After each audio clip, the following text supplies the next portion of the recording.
जी ma'am, आप continue कर दें। अस्सलाम वालेकुम। उम्मीद करती हूँ आप सब खैरियत से होंगे और ईमान की बेहतरीन हालत में होंगे।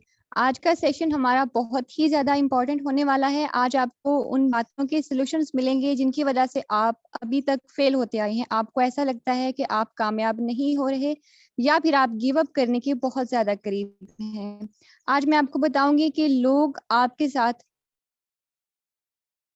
ज्वाइन क्यों नहीं करते, why people don't join you. आप ऐसी कुछ मिस्टेक्स करते हैं, आप में कुछ स्किल्स की कमी होती है जिसकी वजह से लोग आपको ज्वाइन नहीं करते, या फिर आप प्लेटफॉर्म अच्छा नहीं है। सो बी रेडी। अगर आपके पास एक कॉपी और पेंसिल अप्रोचेबल है तो आपको लाजमी अपने पास रखनी चाहिए ताकि मैं आपको बताऊं आप उनको नोट डाउन करते जाएं। क्या आपने कभी नोट किया है या बिसाइड दिस और भी लोग हैं जो मुख्तलिफ कंपनियों में काम करती हैं, मुख्तलिफ साइट्स पर काम करते हैं, मुख्तलिफ वेबसाइट्स पर काम करते हैं, लेकिन आप लोगों ने एक चीज नोट की हो कि आप लोग तो प्रोग्रेस कर नहीं रहे हैं, आप लोगों को तो कर रहा है, हालांकि उसके पास इफेक्टिव प्रोडक्ट्स भी नहीं है, उनका इफेक्टिव मार्केटिंग प्लान भी नहीं है, उनका इफेक्टिव बैकग्राउंड भी नहीं है, मतलब कंपनी इतनी स्टेबल भी नहीं है, लेकिन आप लोग फिर भी देखते हैं कि वो लोग इतनी अच्छी अर्निंग कर रहे हैं, इतनी अच्छी टीम बिल्ड कर रहे हैं, इतना अच्छा अपना इमेज बना रहे हैं, लेकिन बिसाइड दिस आपकी कंपनी भी अच्छी है, आपके पास मार्केटिंग प्लान भी बेस्ट है जो कि 100% एफिशिएंट है, आपके पास प्रोडक्ट्स भी बहुत अच्छे हैं, आपके पास कंपनी का बैकग्राउंड भी बहुत अच्छा है, बहुत जबरदस्त, स्टिल आप फेल हो रहे हैं। What is the reason behind this? इसके पीछे क्या वजह हो सकती है? Okay, I am gonna tell you कि क्या वजह हो सकती है। इसके पीछे ये वजह हो सकती है कि आप अपनी पर्सनल डेवलपमेंट पर इन्वेस्ट नहीं करते हैं, ना पैसा और ना ही वक्त। आप अपनी पर्सनल डेवलपमेंट पर गौर ही नहीं करते हैं, आप जस्ट मार्केटिंग करते हैं, आप बंदे घेरते हैं, आपने कभी मार्केटिंग को सोच समझकर किया ही नहीं है, आपने कभी इन स्किल्स पर इन्वेस्ट ही नहीं किया है, आपने कभी अपना माइंडसेट डेवलप ही नहीं किया है, आपने कभी लीडरशिप क्वालिटीज एक्वायर करने की कोशिश ही नहीं की है।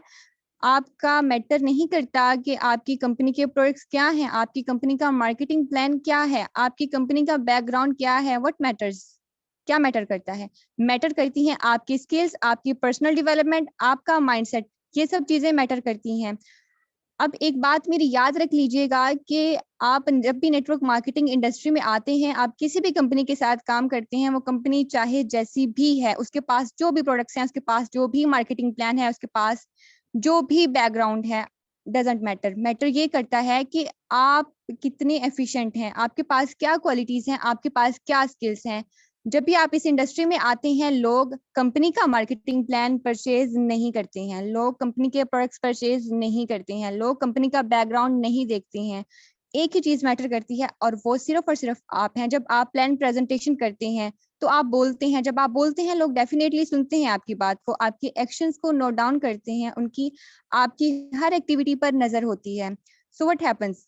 वो कंपनी का मार्केटिंग प्लान नहीं खरीदते हैं, वो आपको खरीदते हैं, और आपकी कितनी कीमत है ये किसने तय करनी है? आपने। तो आपने अपने अंदर वो क्वालिटीज, वो एबिलिटीज, आपने सभी लीडरशिप क्वालिटीज अपने अंदर बिल्ड करनी है जो आपको सक्सेसफुल बनाए। डजेंट मैटर कि आपकी कंपनी क्या है, उसका बैकग्राउंड क्या है, मैटर करता है आप क्या हैं, आपकी कितनी कीमत है, और आपकी कितनी कीमत है ये सिर्फ और सिर्फ आप ही डिसाइड कर सकते हैं। सो एक पर्सन के फेलियर के पीछे काफी रीजंस हो सकते हैं, तो मैं सभी रीजंस एक साथ डिस्कवर नहीं कर सकती। आपको आज एक छोटी सी रीजन के बारे में मैं हाईलाइट करती हूँ। सर प्लीज कंफर्म कीजिएगा मेरी स्क्रीन शो हो रही है? जी बिल्कुल, आप कंटिन्यू करें। Okay, thank you.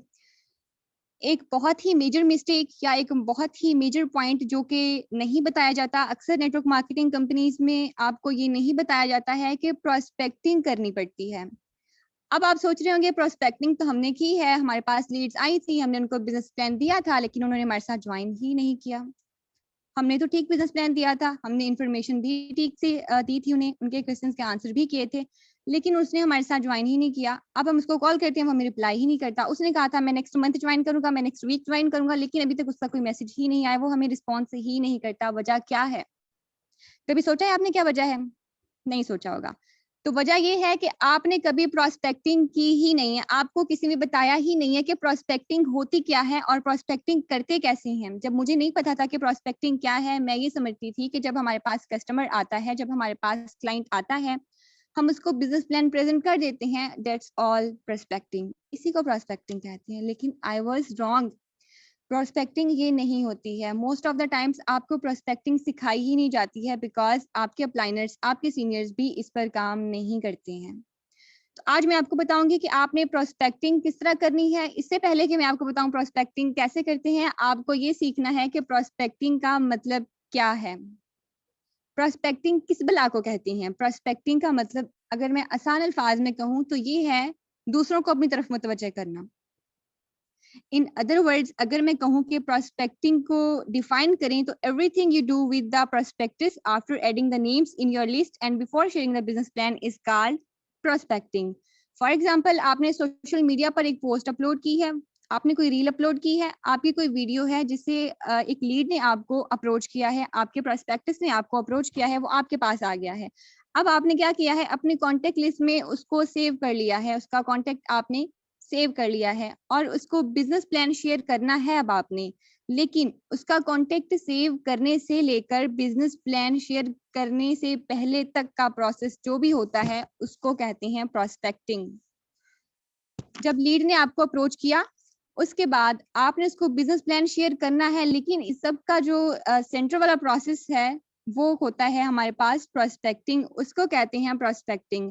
अब आप सोच रहे होंगे कि ठीक है लीड आई है, उसको बिजनेस प्लान ही देना है और उसके साथ हमने क्या करना है। नो, आपने बहुत कुछ करना है। Let me tell you prospecting.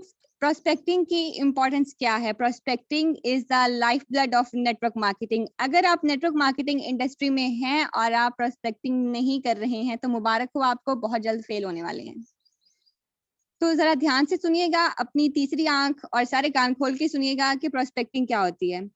Prospecting का फर्स्ट रूल ये है कि आपने कांस्टेंट टच में रहना है अपनी लीड्स के साथ। मोस्ट ऑफ द टाइम्स क्या होता है, हमारे पास जो पर्सन आता है हम उसका इंट्रोडक्शन लेते हैं, उसका कांटेक्ट सेव कर लेते हैं, लेकिन आफ्टर सम टाइम हम उसके साथ इन टच नहीं रहते हैं। तो वो पर्सन क्या करता है, उसके पास हमारा नंबर एक्स्ट्रा होता है, जब घर में कूड़ा होता है हम क्या करते हैं, बाहर फेंकते हैं या उसको फिर अंदर रख लेते हैं। नो, बाहर फेंकते हैं।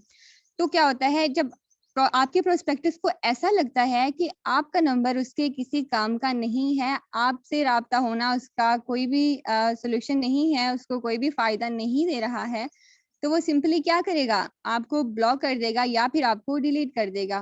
क्यों किया है आपको डिलीट या फिर ब्लॉक? क्योंकि आप उसके साथ टच में ही नहीं हैं। प्रोस्पेक्टिंग का फर्स्ट रूल ये है कि आपने अपने प्रोस्पेक्टस के साथ कांस्टेंट टच में रहना है। कांस्टेंट टच में किस तरह रहा जा सकता है? क्या बार बार उसको कॉल करनी है, बार बार उसको हाल पूछना है उसका? No. For example, constant touch में रहने का क्या तरीका है? आप फेसबुक यूज करते हैं, मोस्ट ऑफ द टाइम्स हम सोशल मीडिया प्लेटफॉर्म्स में से फेसबुक को ही प्रायोरिटी देते हैं, फेसबुक हैंडल को ही हम यूज करते हैं। तो वहां पर अगर किसी ने कोई पोस्ट अपलोड कर दी है, आपकी अप्रोच में वो पर्सन है, आप उसको कमेंट कर दीजिए, नाइस लिख दें, उससे गुड लिख दें। आपने उसकी पिक्चर देखी है, प्रोफाइल पिक्चर है, उस पर आप कमेंट कर दें। अब ऐसा नहीं है कि उस पर्सन ने फटे कपड़े पहने और आप कहें वाओ भाई क्या लग रहे हो, बहुत नाइस लग रहे हो। नो, आपने इररेलेवेंट कमेंट नहीं करना, रेलेवेंट कमेंट ही करना है। ज्यादा टाइम वेस्ट नहीं करना, बहुत लंबा चौड़ा नहीं लिखना, जस्ट नाइस, उसकी तारीफ कर दें, उसको एडमायर कर दें।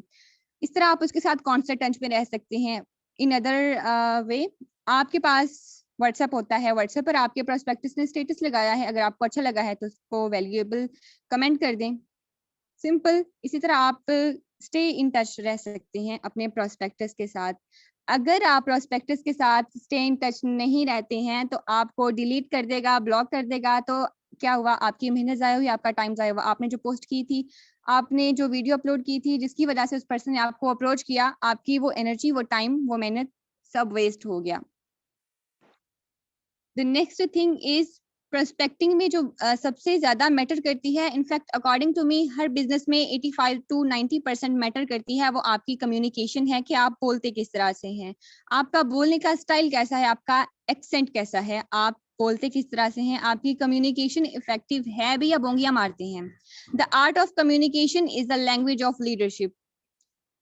लीडर्स की आप जब भी आप किसी को as a leader point out करते हैं, उसकी कम्युनिकेशन कभी चेक कीजिएगा। वंडरफुल कम्युनिकेशन होती है, ऐसा लगता है कि उसको सुनते रहना या उसको सुने जाना ही हमारा बहुत ज्यादा फायदा बना सकता है, हमारा बहुत ज्यादा काम सॉल्व कर सकता है, या हमें इससे सीखने को, इसके बोलने की वजह से हमें बहुत कुछ सीखने को मिल सकता है। हम डिजिटल बिजनेस करते हैं, यहाँ पर हम किसी को अपने सूट बूट नहीं दिखा रहे होते, किसी को हम ये नहीं दिखा रहे होते कि मैंने इस ब्रांड के जूते पहने हुए हैं, मैंने इस ब्रांड का शर्ट पहना हुआ है, मैंने इस ब्रांड की पैंट पहनी हुई है। यहाँ पर 90% हमारी कम्युनिकेशन मैटर करती है कि आपकी कम्युनिकेशन कैसी है। तो आपने जिंदा दिली से कम्युनिकेशन करनी है। So the major point is find a need and fill it. जब आपके पास कोई प्रोस्पेक्टस आता है, जब आपके पास एक कस्टमर और client whatever you wanna call आता है, तो आपने क्या करना है, सबसे पहले उसकी नीड फाइंड आउट करनी है। यहाँ पर मैं एक एग्जांपल कोट करना चाहूंगी। मान लीजिए आपका प्रोस्पेक्टस आपका टारगेट है और आपके पास जो अपॉर्चुनिटीज के बेनिफिट्स हैं वो सभी के सब तीर हैं। आपका टारगेट आपके सामने है, आपके तीर आपकी कमान में है, और सॉरी आपके हाथ में है, और आप बिल्कुल रेडी हैं निशाना लगाने के लिए। लेकिन वेट, आपकी आंखों पर हमने पट्टी बांध दी। अब क्या होगा, आप निशाना लगाएंगे तो क्या वो बिल्कुल स्ट्रेट लगेगा? जब हमने आपकी आंखों पर पट्टी बांध दी है तो आपका प्रोस्पेक्टस कहीं भी जा सकता है आपको छोड़ के। क्या समझे? मैं आपको ये समझाना चाह रही हूँ कि जब तक आप एक अपने टारगेट पर या अपने प्रोस्पेक्टस पर गौर नहीं करते हैं, आप अपने टारगेट को एनालाइज नहीं करते हैं, आप कभी भी तीर निशाने पर लगा ही नहीं सकते हैं। आपने अपना 80% टाइम पता है कहाँ पर लगाना है? अपने प्रोस्पेक्टस की एम्बिशंस को, पर्सनैलिटी को, एक्सपीरियंस को, सर्कमस्टांसेस को और उसकी प्रायोरिटीज को जज करने में लगा देना है। आप समझ रहे होंगे कि ये वेस्टेज ऑफ टाइम है। नो, ये वेस्टेज ऑफ टाइम नहीं है, आप अपने प्रोस्पेक्टस को स्टडी कर रहे हैं। जब आप अपने प्रोस्पेक्टस पर अपना 80% टाइम इन्वेस्ट कर देंगे तो बाकी जो 20% टाइम बचा है उसमें इजीली आप अपने टारगेट को हिट कर सकते हैं। एक और एग्जांपल आपको देना चाहूंगी। फॉर एग्जांपल, आपके पास एक स्टूडेंट है जो कि इलेक्ट्रिकल इंजीनियर है, उसका 12 घंटों के बाद पेपर है और उसको लैपटॉप चाहिए अर्जेंटली, उसको बहुत ज्यादा नीड है लैपटॉप की। अब आप उसको कहते हैं यार आओ पार्टी में चलते हैं, आओ यार घूमने चलते हैं, ड्राइविंग पे चलते हैं, वो क्या कहेगा? आप उसका टाइम वेस्ट कर रहे हैं, आप उसको कामयाब होने से रोक रहे हैं। अगर आप उसको कहें भाई सर या मैम, भाई मैं कब से आपको नोट कर रहा हूँ, आपके पास लैपटॉप नहीं है, हालांकि आपको इसकी जरूरत है, तो क्या मैं आपको एक ऐसी अपॉर्चुनिटी प्रोवाइड ना कर दूं कि आप उससे अपनी नीड्स पूरी कर सकते हैं, आप उससे अपना लैपटॉप ले सकते हैं। This is called effective communication and need identification. आपने इररिलेवेंट बात नहीं करनी है, अपना 80% टाइम अपने प्रोस्पेक्टस को जज करने में लगाना है और 20% टाइम में आप अपना टारगेट इजीली हिट कर सकते हैं। The next thing is duplication. इस बिजनेस में आपने 1, 2, 3, 10, 12, 15, 20, 25, 30, 50 क्लाइंट्स को नहीं बल्कि अनलिमिटेड क्लाइंट्स को टारगेट करना है। फॉर एग्जाम्पल, आपका एक टारगेट है, आपने सेट किया कि मैं 1000 पीपल को रिक्रूट करना चाहता हूँ, डायरेक्टली स्पॉन्सर करवाना चाहता हूँ। अगर आप एक पर्सन को एक मंथ में रिक्रूट करते हैं तो आपको अपना टारगेट फुलफिल करने में कितना टाइम लगेगा? 38 years। लेकिन अगर आप एक पर्सन को एक वीक में रिक्रूट करते हैं तो आपको कितना टाइम लगेगा? 20 years। लेकिन अगर आप अपने साथ रिक्रूट होने वाले हर पर्सन को वेल तरीके से टीच एंड ट्रेन करते हैं, उसको सभी स्किल्स लर्निंग प्रोवाइड करते हैं, तो आपको कितना टाइम लगेगा? सिर्फ और सिर्फ 10 months। ना आपको 38 years लगेंगे, ना आपको 20 years लगेंगे, आपको सिर्फ और सिर्फ 10 months लगेंगे। तो आपने क्या करना है, आपके साथ जो भी पर्सन रिक्रूट होता है, आपने उसको अप्रोच इस तरीके से करना है कि उसको इजी वे में अप्रोच करना है और उसको मेक श्योर कि आप उसको लर्नेबल, रिमेम्बरेबल एंड रिपीटेबल बनाएं। Did you got my point और नॉट? डेफिनेटली समझ आ गई होगी। So let's proceed further. The more you say,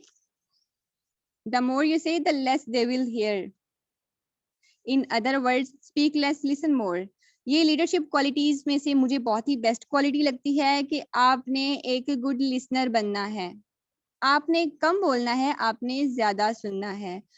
एक रिसर्च के अकॉर्डिंग हर डे मतलब ईच डे हम पर 5000 मैसेजेस की बम्बार्डमेंट होती है, लेकिन हम उनमें से प्रायोरिटी उन्हीं को देते हैं, तवज्जो से वही मैसेजेस या वही बातें सुनते हैं जो हमारे काम की होती हैं, जो हमारे मतलब की होती हैं, बाकी सबको हम इग्नोर कर देते हैं। क्या आपने कभी देखा है कि पॉलिटिशियंस, लॉयबिलिटीज या फिर बिजनेस लीडर्स जो होते हैं वो किस तरीके में बात करते हैं?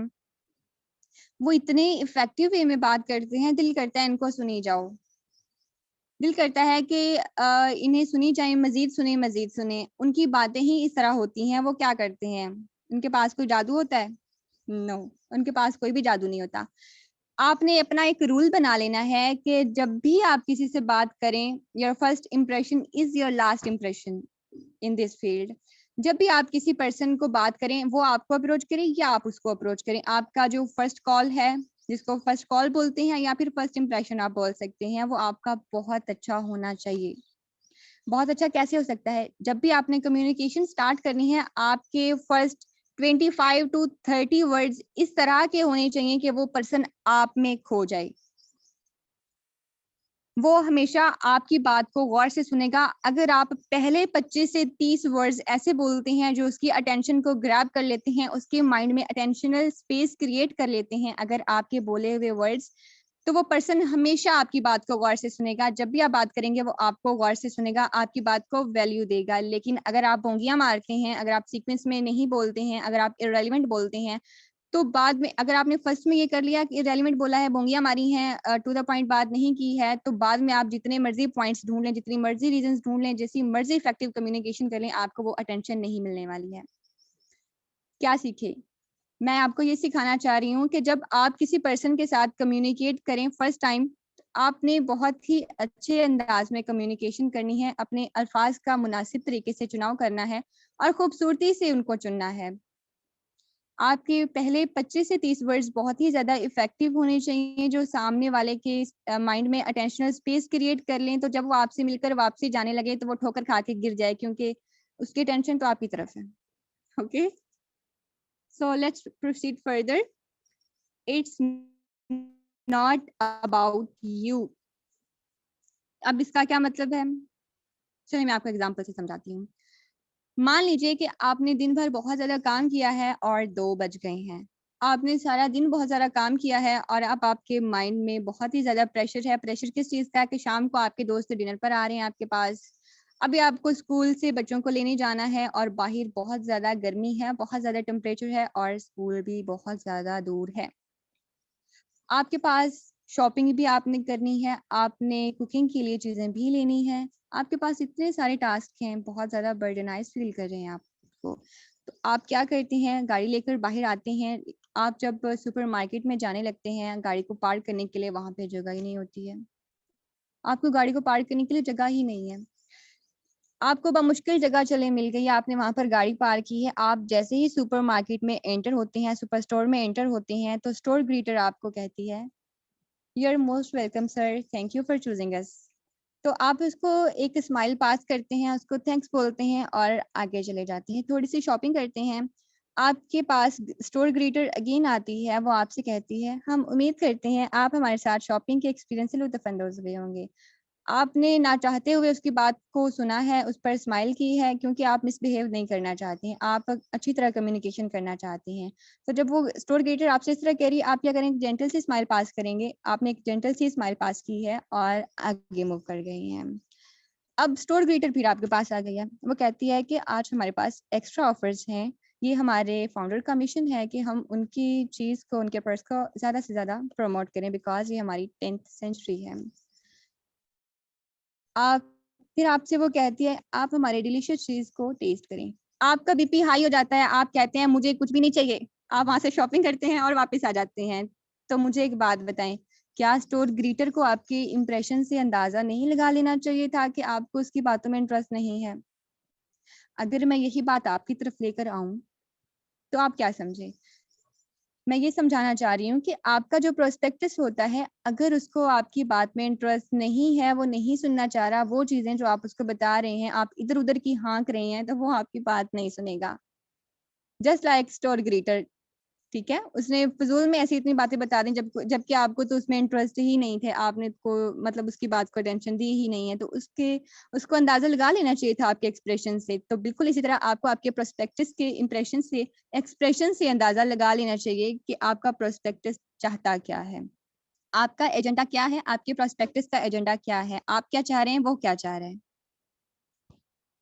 The next point is emotions carry more weight than logics. आपने इस बिजनेस को इमोशंस की बेस पर करना है। अब इमोशंस की बेस पर कैसे करना है आपको मैं बताती हूँ।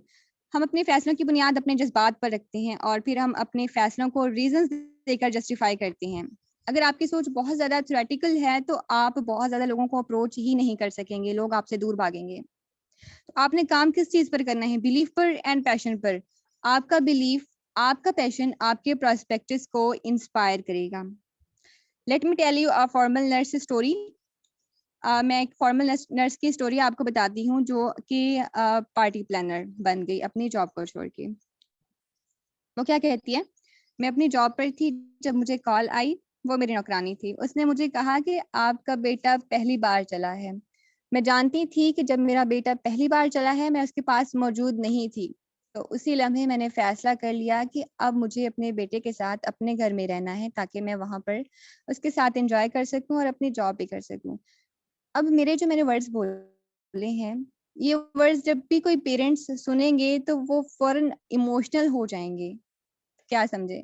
मैं ये समझाना चाह रही हूँ कि आपने जब भी बोलना है दिल से बोलना है। जब आप दिल से बोलेंगे सामने वाला आपको इफेक्टिव वे में सुनेगा भी, जैसे आपके वर्ड्स आपके मुंह से निकलेंगे वैसे ही उसके दिमाग में जाकर स्टक हो जाएंगे।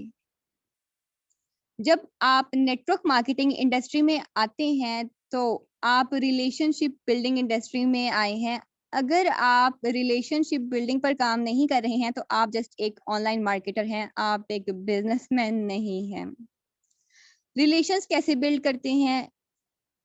रिलेशंस बिल्ड करने का फर्स्ट रूल वही है कम्युनिकेशन, कि आपने वेल मैनर्ड कम्युनिकेशन करनी है, आपने अच्छी तरीके से कम्युनिकेशन करनी है। ये आपका रिलेशनशिप बिल्डिंग में काम आता है। अगर आप रिलेशनशिप बिल्डिंग नहीं करते हैं तो आप जितना भी टाइम लगा रहे हैं, जितनी भी एफर्ट्स लगा रहे हैं, जितनी भी एनर्जी लगा रहे हैं, सबकी सब वेस्ट है।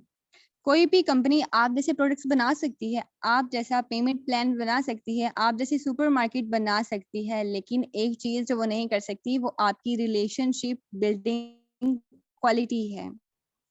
इसको कॉपी ही नहीं किया जा सकता। तो आपने रिलेशनशिप बिल्डिंग पर काम करना है। रिलेशनशिप बिल्डिंग का ये मतलब नहीं कह रही मैं, या इस सेंस में नहीं कह रही कि आने वाले हर बंदे से दोस्तियां करने बैठ जाए, नो। आपने उसके साथ एक अच्छा कनेक्शन बनाना है। अगर आप उसके साथ कनेक्शन नहीं बनाते हैं, विदाउट कनेक्शन आप उसके साथ काम करने का सोचते हैं, या फिर आप ये सोचते हैं या इस तरीके से बात करते हैं कि आपके माइंड में ये हो जब भी ये बंदा मुझसे बात करेगा, फॉर एग्जांपल किसी ने आपके स्टेटस पर कमेंट कर दिया है भाई वेरी नाइस, या सर वेरी नाइस, या सर मतलब कुछ भी गुड एक्सीलेंट ऐसा कुछ भी कह दिया है, तो आपने कहा लो भाई इसने तो मुझे कमेंट कर दिया है, अब मैं इसको धड़ाम से अपना बिजनेस प्लान दे देता हूँ। आपने क्या क्या किया है, आपके हाथ में एक छुरा है, आपने बस जल्दी किया कि उसके पेट में खोप दूं मैं, ठीक है। आपने ऐसा नहीं करना, आपने पेशेंस रखना है, आपने सब्र से काम लेना है। सब्र का फल हमेशा मीठा होता है। तो जब भी कोई आप पर कॉम्प्लीमेंट करता है उसको जल्दी से बिजनेस प्लान ना सेंड कर दिया करें, उसको जल्दी से रिक्रूट करने की तैयारियां ना किया करें, बस मैं सीट बेल्ट बांध लूं, मेरा एक प्रॉस्पेक्टस आ गया, मुझे $5 आने वाले हैं। नो, ऐसा आपने नहीं करना। आपने पहले रिलेशनशिप बिल्ड करना है। रिलेशनशिप जब आपका बिल्ड होगा, उसका आप पर ट्रस्ट बिल्ड होगा, डेफिनेटली वो आपके साथ ज्वाइन करेगा और आपके साथ काम भी करेगा। The next thing is work the number. अब इसका क्या मतलब है? आपने देखा होगा बहुत सारे लोग हमारे पास आते हैं, वो सभी के सब हमारे साथ ज्वाइन नहीं करते हैं। आपके पास आने वाला हर प्रोस्पेक्टस या आपकी सभी की सब लीड्स जो होती हैं वो आपके साथ बिजनेस स्टार्ट नहीं करती हैं, ये तो आपको पता होगा। अब आपके पास बहुत सारे लोग ऐसे आते हैं जिनको शौक होता है कि वो एक टॉप अर्नर बने। बहुत सारे लोग आपके पास ऐसे भी आएंगे जो ड्रीमर्स होंगे लेकिन एक्शन प्लान नहीं होगा उनके पास। आपके पास बहुत सारे लोग ऐसे आएंगे जो एक शॉर्ट टर्म के लिए काम करेंगे।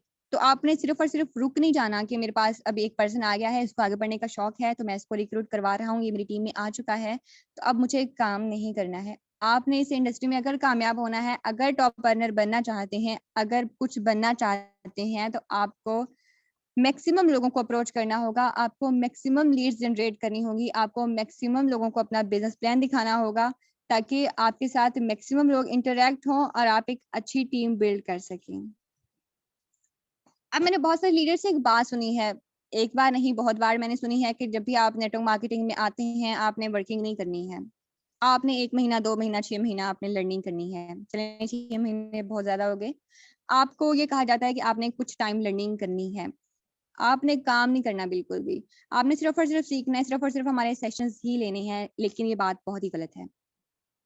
मुख्तलिफ आरा हो सकती हैं इस पर, लेकिन मेरे अकॉर्डिंग ये बात ठीक नहीं है। It's never too soon to start. आप जितनी जल्दी आए हैं इस बिज़नेस में, उतनी जल्दी वर्किंग स्टार्ट कर दें। किसी भी चीज़ का वेट ना करें। इसका क्या बेनिफिट है? जब आप एक न्यू बिज़नेस स्टार्ट करते हैं, जब आप न्यू बाइक लेते हैं, न्यू मोबाइल लेते हैं, बड़ा शौक चढ़ा होता है, 4 कुछ दिन बाद बड़ा उसको पॉलिश करते हैं, बहुत चलाते हैं। और आपको एक शौक होता है, आप में एक एक्साइटमेंट होती है, आप में एक एनर्जी होती है कि मेरे पास न्यू चीज़ है, मैंने इसको सँभाल के रखना है या व्हाटएवर आपकी आप समझ सकते हैं जब भी आपको कोई नई चीज़ मिली हो, आपके पास क्या एक्साइटमेंट, क्या एनर्जी लेवल होता है।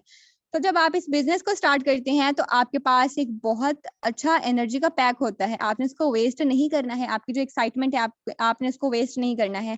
आप जितनी जल्दी मार्केट में एंटर होते हैं, जितनी जल्दी इस इंडस्ट्री में एंटर होते हैं, उतनी जल्दी वर्किंग स्टार्ट कर दें। ये ना सोचें कि मेरे पास एक्सपीरियंस नहीं है, ये ना सोचें कि मेरे पास अर्निंग नहीं है, मेरे पास ये नहीं है, मेरे पास वो नहीं है या मुझे इस सवाल का जवाब नहीं आता, कोई पूछ लेगा तो मैं क्या करूँगा? अगर कोई आपसे ऐसा सवाल पूछ लेता है जिसका आपके पास जवाब नहीं है, तो इसका सिंपल सा सॉल्यूशन ये है कि आप उस पर्सन को कहें कि मैं अभी खुद इस पर रिसर्च कर रहा हूँ, जैसे ही मैं फाइंड आउट कर लेता हूँ, आई विल इन्फॉर्म यू। आप उसको सिंपल से वे में ये कह सकते हैं। इन अदर वर्ड्स जब भी आप कोई बिज़नेस स्टार्ट करते हैं, आप बहुत ज़्यादा एक्साइटेड होते हैं और एक्साइटमेंट में अपनी फैमिली, फ्रेंड्स, कज़िन सबको इस बिज़नेस के बारे में बताती हैं, this is what I am going to do.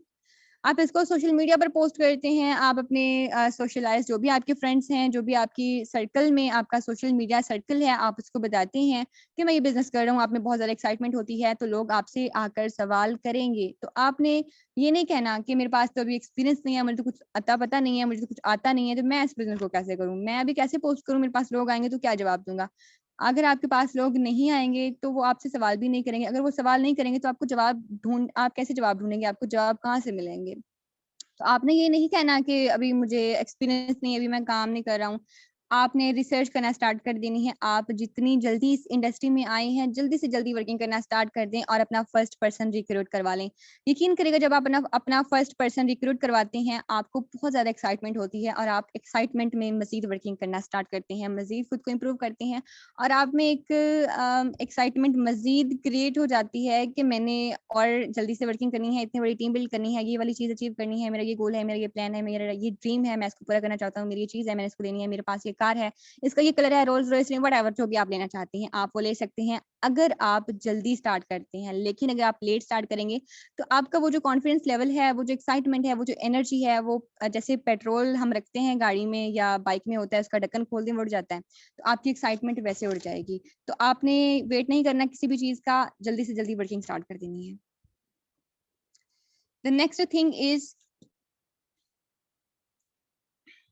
re recruit with integrity. अब मोस्ट ऑफ द टाइम्स मैं ये देखती हूँ कि लोग दूसरों को इंस्पायर करना या यूँ कह लें कि उनको इम्प्रेस करना स्टार्ट कर देती हैं। आपने ये गलती नहीं करनी है। आपने किसी को इम्प्रेस नहीं करना है। अब इम्प्रेस लोग किस तरह करते हैं, झूठे ब्रांड्स या झूठी चीज़ें अगर मैं फिज़िकल इम्प्रेशन की बात कर लूँ या इम्प्रेस करने की बात कर लूँ तो छोटे ब्रांड्स के कपड़े लाइक खुद को शो ऑफ करवाने के लिए वो किसी भी ब्रांड के सूट लेते हैं, बूट लेते हैं और वॉच लेते हैं ताकि दूसरे मुझे देखकर बहुत ज़्यादा इम्प्रेस हो जाएँ। इसी तरह अगर आप डिजिटल बिज़नेस में हैं, ऑनलाइन मार्केटिंग कर रहे हैं, तो आप किस तरह इम्प्रेस करते हैं अपने सीनियर्स के स्टेटस बड़े-बड़े अर्निंग्स के लगाते हैं कि ये देखिए अर्निंग है। और गलती आप ये करते हैं कि वो सीनियर का नाम हटाकर वहाँ पर अपना नाम लगा देते हैं कि ये मेरी अर्निंग है। और अगर आप सामने वाले पर्सन को बता रहे हैं कि मैं आपको एक ऐसा बिज़नेस प्रोवाइड करने वाला हूँ जो आपको $20,000 1 हफ्ते में दे सकता है, तो ये कोई भी मानी जाने वाली बात नहीं है। अगर आप समटाइम्स आपने नोट किया हो कि किसी ऐसे प्रोडक्ट्स की प्रमोशन आपने देखी हो और आपने वो चीज़ प्रमोशन की वजह से बाय कर ली हो कि इसकी बहुत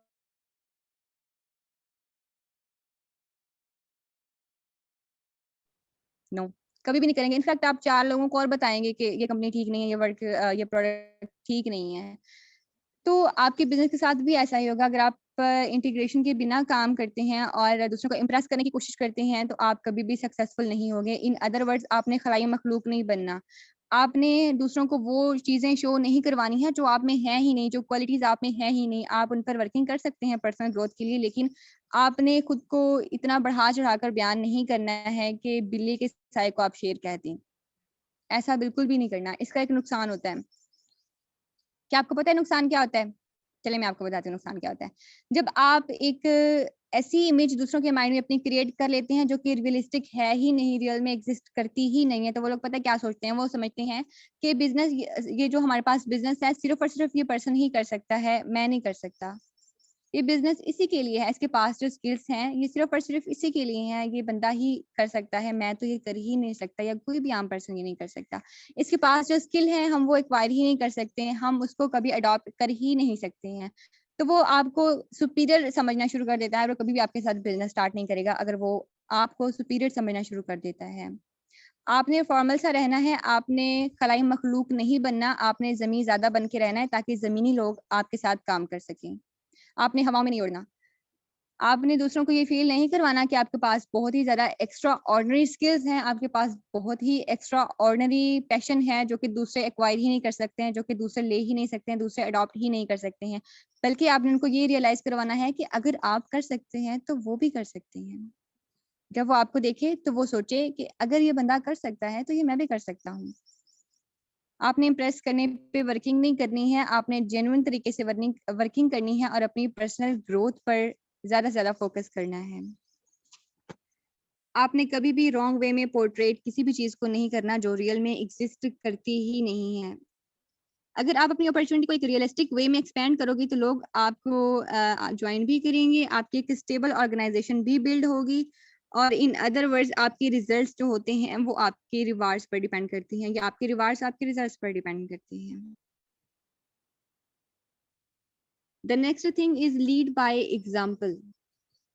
आपने लीड बाय एग्ज़ाम्पल करना है, आपने हमेशा दूसरों को वही बताना है जो आप खुद कर रहे हैं और जो आप खुद करना चाह रहे हैं या जिसके लिए आप एफर्ट्स कर रहे हैं। ऐसा नहीं करना कि आप खुद आराम से बैठे हैं ग्रुप में बॉस बन के और दूसरों को कह रहे हैं पोस्टिंग करो, ये करो, वो करो। आपने ऐसा नहीं करना, आपने लीड बाय एग्ज़ाम्पल करना है। एक लीडर की ये क्वालिटी होती है कि वो बॉसी नहीं होता, बॉसी एटीट्यूड उसमें नहीं होता है। वो खुद भी जो काम करता है अपने साथ मज़ीद लोगों को भी करवाता है। वो अगर खुद लीडर है तो अपने नीचे मज़ीद लीडर्स पैदा करेगा, फॉलोअर्स पैदा नहीं करेगा। आपके पास बहुत ज़्यादा अपॉर्च्युनिटीज़ होती हैं या बहुत ज़्यादा मौके ऐसे आते हैं कि आपको दूसरों को हेल्प आउट करने का मौका मिलता है, आपको अपने प्रोस्पेक्टिव्स को हेल्प आउट करने का मौका मिलता है। वो छोटी-छोटी हेल्प हो सकती है। इन अदर वर्ड्स अगर मैं रिलेशनशिप बिल्डिंग की बात कर लूँ तो ऐसा नहीं होता कि जब कोई आपके पास आया है, वो आपसे कैश माँगता है तभी आप उसकी हेल्प कर सकते हैं। वो आपसे कहता है कि मुझे 40,000 चाहिए, 10,000 चाहिए, 5,000 चाहिए तो आप मुझे सेंड कर दें और आप कहें लाओ मुझे अकाउंट नंबर दो, मैं सेंड कर देता हूँ। नो, हेल्प करना इसको नहीं कहते हैं। अगर उसने आपसे कोई क्वेश्चन पूछ लिया है जिसका आंसर आपको पता है, फॉर एग्जांपल आप मैट्रिक्स प्लान पर वर्किंग करते हैं, एक पर्सन आपके पास आता है जो जनरेशन या बाइनरी प्लान के बारे में कुछ पूछता है, अगर आपको पता है तो आप उसको बता दें। कितना टाइम लगेगा? ज़्यादा से ज़्यादा 5 मिनट्स लग जाएँगे। आप उसको बता दें, उसकी कॉन्फिडेंस क्लियर हो जाएगी। अगर वो आपके पास आता है, आपसे कहता है कि आप मुझे एक वीडियो सेंड कर दो, कोई अच्छी वीडियो है, वो आपसे एक्वायर कर रहा है, आपसे माँग रहा है, तो आप उसको सेंड कर दो, उसकी हेल्प हो जाएगी। इस तरह आप रिलेशनशिप बिल्डिंग पर काम कर सकते हैं और अपनी टीम मेंबर्स को अपनी एग्ज़ाम्पल के ज़रिए समझा सकते हैं। आपने जो अचीवमेंट्स की हैं अपने टीम मेंबर्स को वो बता सकते हैं, ताकि आपके टीम मेंबर्स भी आपकी तरह बनने की कोशिश करें। आपने लीड बाय एग्ज़ाम्पल करना है, आपने बॉस नहीं, एक लीडर बनकर चलना है। Do you know what is the difference between leader and a boss? Boss कहता है चलो, लीडर कहता है आओ चलें। तो जितना आप कंसिस्टेंसी के साथ काम करते हैं, आप मज़ीद रिक्रूटमेंट भी करेंगे, अच्छा रेवेन्यू भी जनरेट करेंगे। ये कुछ पॉइंट्स थे जो मैंने आपको बताए हैं। आई होप कि आपको बहुत अच्छे लगे होंगे और मैंने ब्रीफली आपको हर प्रॉब्लम का सॉल्यूशन भी बताया है, आपको रिलेशनशिप बिल्डिंग के बारे में बताया है, आपको कम्युनिकेशन के बारे में बताया है, आपको नीड आइडेंटिफिकेशन के बारे में बताया है, आपको ईच एंड एवरीथिंग मैंने इफेक्टिव वे में एक्सप्लेन कर दी है ताकि आप जो मिस्टेक्स अब तक करते आ रहे हैं, जिन मिस्टेक्स की वजह से आप फेलियर फेस करते आ रहे हैं, आप वो मिस्टेक्स दोबारा ना करें। आप जिस इंडस्ट्री में काम कर रहे हैं, ये इंडस्ट्री फ्यूल के बिना नहीं चलती है। जिस तरह एक गाड़ी फ्यूल के बिना नहीं चलती है, इंडस्ट्री भी आपकी नेटवर्क मार्केटिंग इंडस्ट्री में आप विदाउट लर्निंग, विदाउट नॉलेज आप नहीं चल सकती हैं। तो अगर आप इस इंडस्ट्री में कामयाब होना चाहते हैं, अगर आपको कुछ बड़ा करना है, आपके कुछ ड्रीम्स हैं, आप उनको पूरा करना चाहते हैं, या आप अपनी फेवरेट चीजें विदाउट प्राइस टैग खरीदना चाहते हैं, तो आपको यहाँ पर सीखना होगा और आपको सभी क्वालिटीज को या सभी एबिलिटीज या सभी स्किल्स जो आपको प्रोवाइड की जाती हैं, आपने उनको फॉलो करना है और इफेक्टिव वे में वर्किंग करनी है। नो मैटर आप कितनी बार फेल होते हैं, डजेंट मैटर आपको 6 महीने हो गए, 8 महीने हो गए, 1 साल हो गए ज्वाइन किए हुए और अभी आपने प्रोग्रेस नहीं की है, आज भी आप वर्किंग स्टार्ट कर सकते हैं। आज भी आप वर्किंग स्टार्ट करके वहां पर पहुंच सकते हैं जहां पर बहुत बड़े बड़े लीडर्स हैं, जहां पर सर समीर हैं वहां पर भी पहुंच सकते हैं, जहां पर सर राना मुजाहिद हैं, जहां पर सर उसामा लकी हैं, आप वहां तक आ सकते हैं। सारी लीडर्स के नाम मैं नहीं ले रही, आई एम सॉरी, बट मैं समझाना चाह रही हूँ कि आप किसी भी पर्सनैलिटी को कम्पीट कर सकते हैं अगर आप अपनी पर्सनल डेवलपमेंट पर काम करते हैं, अपनी स्किल्स पर, अपनी पर्सनल ग्रोथ पर काम करते हैं, खुद को डे बाय डे इम्प्रूव करते हैं, तो आप भी इस लेवल पर आ सकते हैं। This is not a rocket science. I hope आपको आज का सेशन अच्छा लगा होगा। अगर आपको अच्छा लगा है तो आप अपने अपने अपलाइनर्स को इसका फीडबैक दे सकते हैं, मुझ तक पहुंच जाएगा। और अगर मैंने कोई ऐसा पॉइंट बताया है जो आप डिसलाइक करते हैं तो वो आपका प्रॉब्लम है, वो मेरा प्रॉब्लम नहीं है, क्योंकि मैंने सभी पॉइंट्स को बहुत ही इफेक्टिव वे में आपको टीच एंड लर्न करवाने की कोशिश की है। तो आपने अगर इनको नोट डाउन किया है तो आप इनको लाजमी रिपीट कीजिएगा और one by one in skills पर काम करने की कोशिश कीजिएगा। और जब भी आप प्रोस्पेक्टिंग करते हैं तो आपने इन सभी चीज़ों को फॉलो करना है। आई होप कि आपको दोबारा नाकामी का मुंह नहीं देखना पड़ेगा, इनफैक्ट कामयाबी आपके कदम चूमेगी। So thank you so much sir, जज़ाकल्लाह, आपने मुझे बोलने का मौका दिया और अब मैं इजाज़त चाहती हूँ। मिलते हैं नेक्स्ट मीटिंग में, तब तक के लिए अल्लाह हाफ़िज़।